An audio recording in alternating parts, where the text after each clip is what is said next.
સદગુરુ મહારાજ આપણા શાસ્ત્રોમાં સંતોનો મહિમા ખૂબ ગાયો। संत न होत संसार में तो जल मरता संसार, ज्ञान की लहर से ठारत ठामो था। जो संतो आ धराधाम नी अंदर न होत तो आदि व्याधि अने उपाधि आ त्रिविधि ना तापनी अंदर आखू जगत बळे छे। जल मरता संसार, ज्ञान केरी लहर से। जो कोई आपने शांति आपी शके, जो कोई अपना अंतरनी अंदर ठंडक आपी शके तो एक ज्ञान छे। अने एक ज्ञान संतोना मुखथी जो सांभळवामां आवे तो आदि व्याधि अने उपाधि आ त्रिविधिमां तापमां जे बळतो जीवात्मा छे ए शांति ने पामे। संत दर्शन नो खूब महिमा गायो। जरूवर तरुवर संतजन, चौथा वर्षे मेघ, परमारथ ने कारणे चारो दरिया दे। आ चारे परमारथ माटे जगत में विसरे। जरूवर तरुवर, चौथा वर्षे मेघ, आ चारे चार परमारथ माटे जगत में आवे छे। झाड़ आपने फल फूल आपे छे, छायो आपे छे, ऑक्सीजन आपे छे, बदला में कई मांगतो नथी। आ वरसाद वरसे छे, अनराधार वरसे छे, एनाथी 18-12 वनस्पति उगे अने आपणुं जीवन चाले छे, पण एना बदला में आपणी पासे कई मांगता नथी। एम संतो विचरण करे छे, ज्ञान नी लहर बधे फैलावे छे, सुवास फैलावे छे, पण एना बदला में कई मांगता नथी। संत दर्शन नो महिमा छे। नारद जी ने एक बार भगवान बे वच्चे संवाद थाय छे अने संवाद में के नारद संत दर्शन नो महिमा छे। संत दर्शन नु अनंत गणु फल छे। ते के प्रभु मने समजावो ने केवी रीते छे। ते के जा पृथ्वी लोक उपर जा। पृथ्वी लोक उपर एक साण माटी पड्યું છે, એમાં એક કીડો છે। એ કીડાને જઈને તું પૂછજે કે સંત દર્શનનું ફળ શું। એટલે પૃથ્વી લોક ઉપર આવી અને નારદજી પેલા કીડાને પૂછે છે કે સંત દર્શનનું ફળ શું। એટલી વારમાં પેલો કીડો તડફડી અને પોતાના પ્રાણ ત્યાગી દે છે। नारदजी भगवान पाए जाए कि भगवान एने में प्रश्न कर्यो ने एने पोताना प्राण त्यागी दीधा। एक काम कर, बीजी वार जा। एक पीपळो छे ने पीपळानी पोलमां एक पोपटनुं बच्चुं ताजू जन्मेलुं छे। आने जईने पूछ तू के संत दर्शननुं फळ शुं। एटले नारदजी जाय छे अने कहे छे संत दर्शननुं फळ शुं। એટલી વારમાં પેલું પણ તડફડી અને પક્ષી મરી જાય છે। મરી જાય એટલે તરત ત્યાંથી નારદ નીકળી જાય અને ભગવાનને કે પ્રભુ જ્યાં જાઓ ત્યાં પોતાના પ્રાણ ત્યાગી દે છે। એટલે કે જા હજી પૃથ્વી લોક ઉપર જા અને એક તાજું ગાયનું વાસરડું જન્મેલું છે। આ વાસરડાને જઈ અને પૂછ કે સંત દર્શનનું ફળ શું। વાસરડાને જઈને પૂછે છે। વાસરડું પણ પ્રાણ ત્યાગી દેશે કે હવે આપણે અહીં પાછું આવવું નથી। આ જેને જેને પૂછીએ એ પોતાના પ્રાણ ત્યાગી દે છે। પાછા જઈને કહે છે પ્રભુ જ્યાં જાઉં છું ત્યાં એના પ્રાણ ત્યાગી દે, હવે મારે પાછું જવું નથી। કે એક છેલ્લી વાર જયાય। એક રાજા છે ને મોટી ઉંમરે એને દીકરાનો જન્મ થયો છે અને એને જઈને પૂછ કે પ્રભુ આ તો કીડાની યોની હતી, પશુ પક્ષીની યોની હતી અને પ્રાણ ત્યાગી દીધા, કોઈએ કાંઈ મને કીધું નહીં, પણ આ જો પ્રાણ ત્યાગી દે તે કે જા પ્રાણ નહીં ત્યાગે, તું જા। એટલે નારદજી જાય છે અને પહેલાના સમયમાં તો કોઈ પણ ઋષિ મુનિ આવે એટલે રાજા એનું સ્વાગત કરે, નારદનું સ્વાગત કર્યું. નારદને કે અમારે ત્યાં દીકરાનો જન્મ થયો અને સંતના દર્શન થયું. એ કે અહો ભાગ્ય અમારા, આવો. અરે કે મારે તમારા દીકરાને મળવું છે. તે કે હમણાં બોલાવું. તે કે એમ નહીં, મારે એકાંતમાં મળવું છે, મારે એકાંતમાં એની સાથે મળવું છે. તે કે કાંઈ વાંધો નહીં. એને એની રૂમમાં લઈ જાય છે, બાળકની સાથે મૂકી દે છે. બાળકને પેલા પગે લાગે, પ્રભુ પ્રાણનો ત્યાગતા તો એક વાત કરું. તે કે કરો. વાચા આવી બાળકને, સંત દર્શનનું ફળ શું? અને પેલા બાળકને વાચા આવીને બાળક બોલ્યો કે પ્રભુ સમજ્યા નહીં તમે? જે પેલી કીડાની યોનિમાં સાણ માટીની અંદર હતો અને તમારું દર્શન થયું અને મારો દેહ છૂટી ગયો અને મને પક્ષી યોની મળી. પક્ષી યોનીમાં તમારું દર્શન થયું અને મારો દેહ છૂટી ગયો અને મને પશુ યોની મળી. પશુ યોનીમાં તમારું દર્શન થયું અને આજે મને મનુષ્ય યોની મળી. બરાબર છે? આ તમારા દર્શનનું ફળ છે. નારદ આ વાતને સમજી ગયા. વિચાર કરવાનો, આપણે આપણા જીવન ઉપર વિચાર કરવાનો કે પશુ પક્ષી અને કીડા જેવું આપણું જીવન હતું. આ તો સદગુરુ મળ્યા, એવો સંત, એવો માલમી પુરુષ મળ્યો કે આપણા જીવનને ફેરવી નાખ્યું. નગર કીડા મકોડા ઘોડે આપણે સાણમાં જ કતપતતા હતા.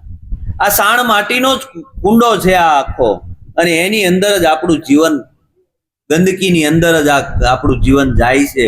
સદગુરુ મળ્યા એટલે આપણને આ બધામાંથી બહાર કાઢીને માણસ બનાવ્યા. આપણને એ પણ ખબર નહોતી માણસ કોને કહેવાય. કબીર સાહેબ કાશીની બજારમાં તો ભર બપોરે ફાનસ લઈ અને નીકળ્યા. એટલે કોઈએ કીધું કે કબીરજી, આ ભર બપોરે ફાનસ લઈને શું કરો છો? માણસ ગોતું છું. અરે કે આ બધા તમને માણસ નથી દેખાતા? કે માણસ તો દેખાય છે પણ બધા મોરા માણસના છે, બાકી મને માણા દેખાતો નથી. મોરા માણસના છે પણ મને માણા દેખાતો નથી, એટલે માણા ગોતવા નીકળ્યો છું. આ તો સદગુરુ મળે, સદગુરુ મળે ત્યારે આપણને ખબર પડે માણસ કોને કહેવાય. સદગુરુ માણસ બનાવે, ભક્તિને પાત્ર બનાવે, અને સદગુરુ મળે ને ત્યારે પાત્ર બને. પાત્ર બને ને ત્યારે આ રસ રેડે આની અંદર. પેલા તો પ્રથમ ભૂમિકા છે આપણી. જ્યાં સુધી પાત્ર ન બનીએ ત્યાં સુધી સદગુરુ આમાં રસ રેડે નહીં. સિંહણ કેરું દૂધ, સિંહણ સૂત ને જરે, કનક પાત્ર પાંખે અન્ય પાત્ર ફોડી અને બહાર નીકળે. સંતોએ વાણીમાં લખ્યું છે કે સિંહણનું દૂધ છે એ હોનાના પાત્રની અંદર ઈ કે ઠરે, એની અંદર ઝીલી શકાય, બાકી બીજું પાત્ર હોય તો એને ફોડીને બહાર નીકળે. હવે કોઈ સિંહણને દોવા ગયું હશે તો શું કહેવા માંગે છે? સંતોની વાણીમાં કંઈક મર્મ હોય. આ મર્મને જો આપણે સમજીએ તો આપણને ખબર પડે કે સંતો શું કહેવા માંગે. આ સંતોના મુખના શબ્દો છે ને, સિંહણના દૂધ જેવા છે. એ તો એવું જો સોનાનું પાત્ર બન્યું હોય, સદગુરુના શરણે જઈને એવું પાત્ર બન્યું હોય, એવું પંચશીલ લાગ્યા હોય અને એવો શીલવંત સાધુ હોય તો એને આવડું આ દૂધ ઠરે, એને આ રસ અંદર ઉતરે. નકર આ કનક પાત્ર બીજા પાત્રને ફોડીને બહાર નીકળી જાય. એવું પાત્ર બન્યું હોય તો એની અંદર આ રસ રેડાય. આ સંતોની વાણી એવી છે. અજરા જરિયા નો જાય, સંતો ભાઈ અજરા જરિયા ન જાય. થોડે રે થોડે સંતો તમે સાજ પીવો. આ તો સાજ રાખી અને પીવાનું છે. આને જેમ ફાવે એમ વેડફાય એવું નથી, કારણ કે આ વાણી છે એ સદગુરુની વાણી છે. આ સદગુરુનું મુખ છે. આની અંદરથી આપણે હેલફેલ શબ્દ બોલી ન શકીએ. અજર અમર રસ છે અને આ અજર અમર રસ જેમ તેમ ઠરે નહીં. સંતોએ કીધું કે અમર પ્યાલો મારા ગુરુજીએ પાયો, મન મસ્તાન થઈ ફરું દીવાના. અમરાપુરની આશા કરો તો છોડી દિયો ને તમે અભિમાના. અમર પ્યાલો મારા ગુરુજીએ પાયો. આ અમર પ્યાલો પાયો છે. એ પ્યાલો પીધો ને અમર થયા છે. અમરાપુરની કે આશા કરો તો છોડી દિયો ને તમે અભિમાના. પોતાનું હું પણ મૂકી દ્યો તો આ અમરાપુરનો આનંદ આવે, નકર નો આવે. પછી એમાં પ્રશ્ન પૂછ્યો, કિતના લંબા કિતના ચોડા, कितना है ब्रह्म अनुमाना, सोही शब्द का भेद बता दो और छोड़ी दियो ज्ञाना. પરમાત્માનું તમે અનુમાન શું મારો છો? કિતના લંબા કિતના ચોડા, કિતના હે બ્રહ્મ અનુમાન, તમે એનું અનુમાન કેવડું મારો છો? એમ આ પ્રશ્ન કરે છે. અને પ્રશ્નના જવાબમાં કહે છે, પૃથ્વી સે પહોળા. આ તો ખાલી એને આપ્યું છે, આધાર આપ્યો કે પૃથ્વી સે પહોળા, એ કહી શકાય એવું નથી. કારણ કે આવી એક પૃથ્વી નહીં, આવી અનંત પૃથ્વી એની અંદર છે. અનંત તારાઓ, અનંત બ્રહ્માંડો એ એની અંદર છે. આ એક પૃથ્વી નહીં, આવી તો અનંત પૃથ્વીઓ એની અંદર છે. પૃથ્વી से पहुंचा, पवन से जीना. आदम को खुदा मत कहो, आदम खुदा नहीं, लेकिन खुदा के नूर से आदम जुदा नहीं. કારણ કે સંતો એવું કીધું, પૃથ્વી से पहुंचा, पवन से जीना. પવનથી પણ પાતળો, પવનથી પણ ઝીણો. આ તો ઉપમા આપી છે, હકીકત એને કોઈ ઉપમા ન આપી શકાય. આદમ હે અપરંપારા, અપરંપારા, એનો કોઈ પાર પામી શકે નહીં. લંબા ચોડા સર્વે બરાબર, કાયમ રહે કિરતારા. એને લાંબોય ન કહી શકાય, ને ચોડોય ન કહી શકાય, ને પાતળોય ન કહી શકાય, કાંઈ ન કહી શકાય. બધાની અંદર એક જ હરખ. એની કોઈ ઉપમા ન આપી શકીએ એવો પરમાત્મા આપણી અંદર હોંકારા કરી રહ્યો છે. પણ પરમાત્માને આપણે કંઈક વિશિષ્ટ રૂપે ગોતીએ છીએ. પરમાત્માને આપણાથી કંઈક જુદો માનીને ગોતીએ છીએ. અને જુદો માનીને ગોતતા હોય ને કોઈને મળ્યો હોય તો એ પ્રમાણ આપો. પોતાનાથી જુદો કોઈને, નરસૈયાને આવું થયું. નરસૈયો કેદારો ગાય, નરસૈયો કેદારો ગાય એટલે પરમાત્મા પોતે પ્રગટ થાય અને પરમાત્મા નરસૈયા હારે વાતું કરે. નરસૈયાના ગુરુ દામોદરનાથ, હે નરસૈયા તું પરમાત્મા હારે વાતો કરે? તે કે હા, હું જ્યારે જ્યારે કેદારો ગાઉં એટલે પરમાત્મા મારી સામે હાજર થાય અને હું એની સામે આનંદ કરું. પરમાત્મા મારી સામે વાતું કરે. તો કે નરસૈયા મને દર્શન ન કરાય? તો કે કરાવું ને પ્રભુ. તો કે તો કરાય મને દર્શન. એટલે નરસૈયા કેદારો ગાયો. કેદારો ગાય એટલે પરમાત્મા આવ્યા ને પછી જયારે પોતાની મૂળ સ્થિતિ થઈ એટલે કે દર્શન કર્યા. તે કે ના ના, તે કે આવ્યા હતા પણ તમે દર્શન ન કર્યા? તે કે નહીં, મને ન દેખાણા. એક કામ કર નરસૈયા, હજી એકવાર પરમાત્માને બોલાય, મારે દર્શન કરવા છે. પણ આ વખતે તું એનો હાથ મને પકડાઈ દેજે, કારણ કે ઓલી વાર તે મને હાથ નહોતો પકડાયો ને એટલે મને દર્શન થયા નહીં. આ વખતે તું મને હાથ પકડાઈ દેજે. તો કે કાંઈ વાંધો નહીં. અને પાછો કેદારો ગાયો, જેવી રીતે અંદરથી પ્રગટ થયું સ્વરૂપ પ્રગટ થયું એટલે આમ કહીને આમ હાથ પકડાઈ દીધો. હાથ પકડાઈ દીધો એટલે જ્યારે મૂળ સ્થિતિમાં આવ્યા ત્યાં જોયું તો નરસૈયાનો હાથ ગુરુના હાથમાં. આ શું થયું પ્રભુ? અરે હું તને એ જ સમજાવવા માંગુ છું કે નરસૈયા, તારી અંદર જે પ્રગટ થઈને બોલે ને એ તું જ છે. તારી અંદરથી ખડું થાતું તારું સ્વરૂપ છે, જુદો નથી. આ તો તું માની રહ્યો છો કે મારાથી જુદો છે. હકીકત તારાથી જુદો છે નહીં. તું અને પરમાત્મા જુદા નથી. આ જુદો રહીને ગોતે છો ને એટલે જ આ વાંધો. તારે એને બોલાવવો પડે છે. હકીકત એ પ્રગટ છે તારી સામે, એને બોલાવવો પડે એવો નથી. એલા પ્રગટ છે તારી સામે. આ તો તું કેદારો ગાન આવે એવું નથી. નરસૈયા એ તારી ભેગો જ છે, તારાથી જુદો નથી. આ હું તને સમજાવવા માંગુ છું. નરસૈયાને આ નક્કી થયું એટલે પછી એને લખ્યું કે જ્યાં લગી આત્મ તત્વ ચીન્યો નહીં, ત્યાં લગી સર્વે સાધના જૂઠી. મનુષ્ય દેહ તારો એળે ગયો, માવઠાની જેમ વૃષ્ટિ વૃઠી. શું થયું સેવા પૂજા દાન દીધે, શું થયું રાગ અને રંગ જાણે. આ સૌ પ્રપંચ છે પેટ ભરવા તણા, ભણે નરસૈયો મનુષ્ય ચિંતામણી જન્મ ખોયો. સંતોએ લખ્યું કે જ્યાં લગી આત્મ તત્વ ચીન્યો નહીં ત્યાં સુધી સર્વે સાધના જૂઠી. લાલજી મહારાજે કીધું લાલન જેણે આતમ નહીં ઓળખાયા એ તો મિથ્યા જગતમાં અહીં આયા. દેવોને દુર્લભ એવો આ દેહ છે, એનો વિચાર ન લાયા. મનુષ્ય જન્મ મળ્યો અતિ મોંઘો, ફોગટ જન્મ ગુમાયા. લાલન જેણે આતમ નહીં ઓળખાયા એ તો મિથ્યા જગતમાં અહીં આયા. હું શું કોણ ને હરી છે કેવા, જ્યાં સુધી નહીં સમજાયા. ગુરુગમ વિના લાલન કહે આ જગમાં અનેક નર કુટાયા. આ જગમાં અનેક સંતો જીવતા મોક્ષ પદ પાયા.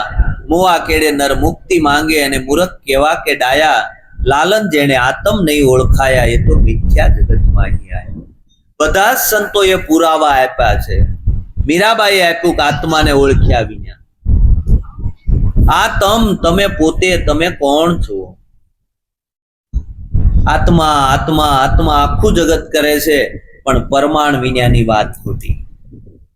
આત્મા કહેવાથી આત્મા સમજાતો નથી. આ તો જ્યારે અનુભવમાં આવે ત્યારે ખબર પડે કે પોતાનું સ્વરૂપ છે એ જ આત્મ સ્વરૂપ છે. અને આવું જ્યારે સમજમાં આવ્યું ત્યારે આ સંતોએ લખ્યું છે.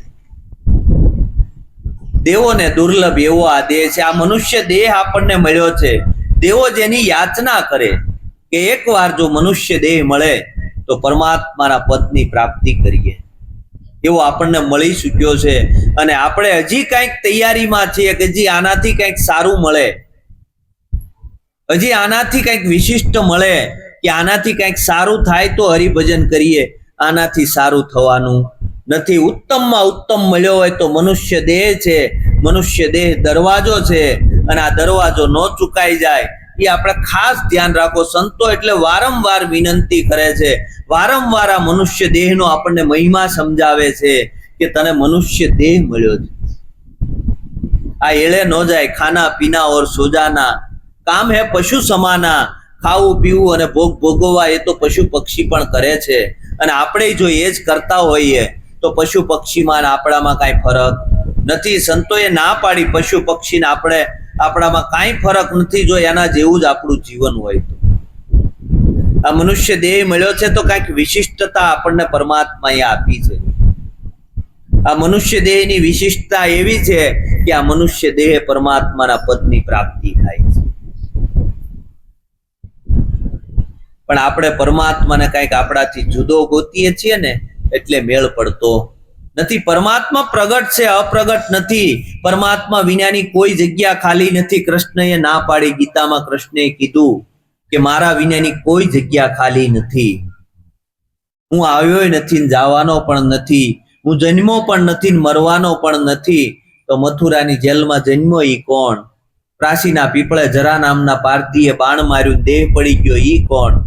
અને અહીંયા અર્જુનને જ્ઞાન આપે છે કે હું આવ્યો નથી, જવાનો નથી, જન્મતો નથી, મરતો નથી. શસ્ત્ર મને કાપે નહીં, પાણી મને ભીજવે નહીં, અગ્નિ મને બાળે નહીં, પવન મને સૂકવે નહીં. આવું મારું સ્વરૂપ છે. જે આવે નહીં જાય નહીં ઈ હોય. અને હોય ને આપણી દ્રષ્ટિમાં ન આવે તો આપણી દ્રષ્ટિમાં મોતિયો છે. બાકી કોઈને કહેવાય નહીં આપણે કે ન મળે. આપણી દ્રષ્ટિમાં મોતિયો થયો છે, આપણને દેખાતું નથી. બધા એમ કે પરમાત્મા એમ ન મળે, ન કહેવાય. આપણને ન મળ્યો હોય તો વાત અલગ છે. આપણે આપણી વાત કરી શકીએ, બીજાની ન કહી શકીએ. કૃષ્ણ કે હું પ્રગટ છું, હું આવતોય નથી ને જાતોય નહીં. હવે આવે નહીં જાય નહીં એ હોય, અને હોય ને આપણને ન દેખાતો હોય તો આપણી દ્રષ્ટિમાં દોષ છે.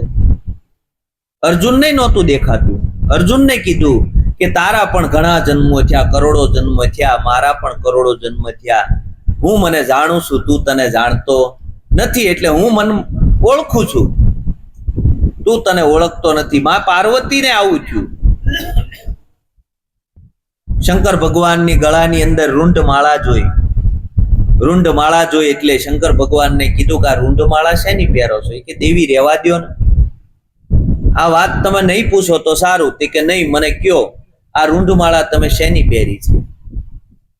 એ કે આ રૂંઢ માળા મેં એટલે પહેરી છે કે તમે મને અતિ પ્રિય છો. હર જન્મે તમે મને મળો છો, અને તમારો જ્યારે દેહ વિલય થાય છે એટલે એમાંથી હું એક મણકું લઈને આ માળામાં પોરવી દઉં છું. તો કે હું વાત કરો? તે કે હા. એ કે આ જે રૂંઢ માળા છે એમાં જેટલા મણકા છે એટલા તારા જન્મ થયા છે. કે તો પ્રભુ તમારે તે કે આપણે નમો નારાયણ આવ્યા નથી ને જવાના નથી. હું વાત કરો તો મને કેમ વાત કરતા? કે પણ ક્યારેક પૂછો તો કહું ને.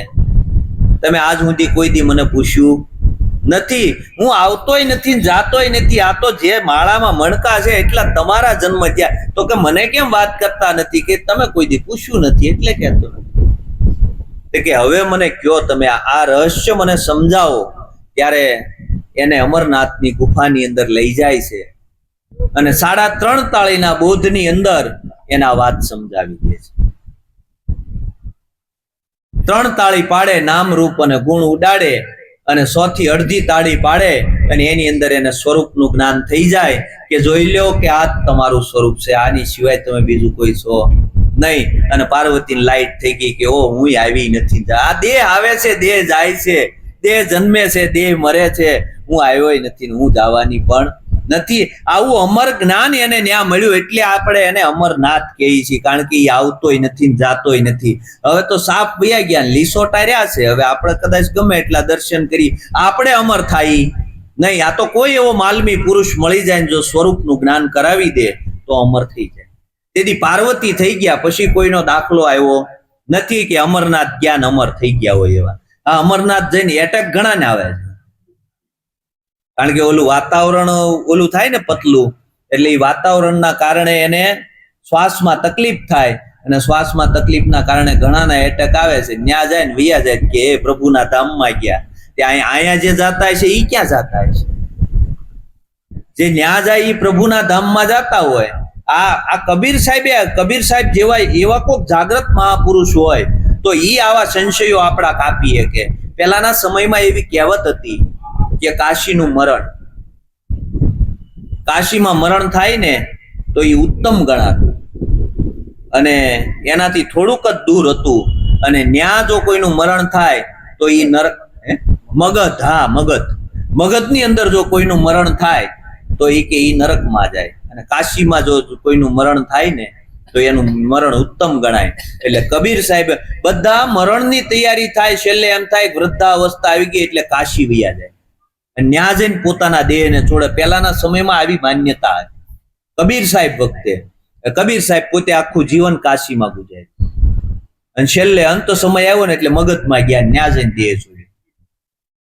આ સંતો કરી શકે, જેને અંદરથી ભ્રમણા વહી ગઈ હોય, ભ્રાંતિ વહી ગઈ હોય. કારણ કે સર્વ પ્રદેશ એનો છે. એલા ક્યાં પણ જાઓ પરમાત્મા વિનાની કોઈ જગ્યા, હું એમ કહું પરમાત્મા વિનાની જો કોઈ જગ્યા ખાલી ન હોય, કાશીમાં હોય, મગધમાં ઈ જ હોય ને, બીજો કોણ હોય?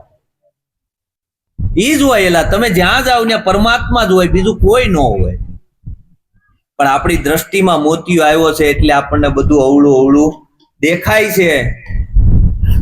આવા સંતોએ આપણને જગાડ્યા છે.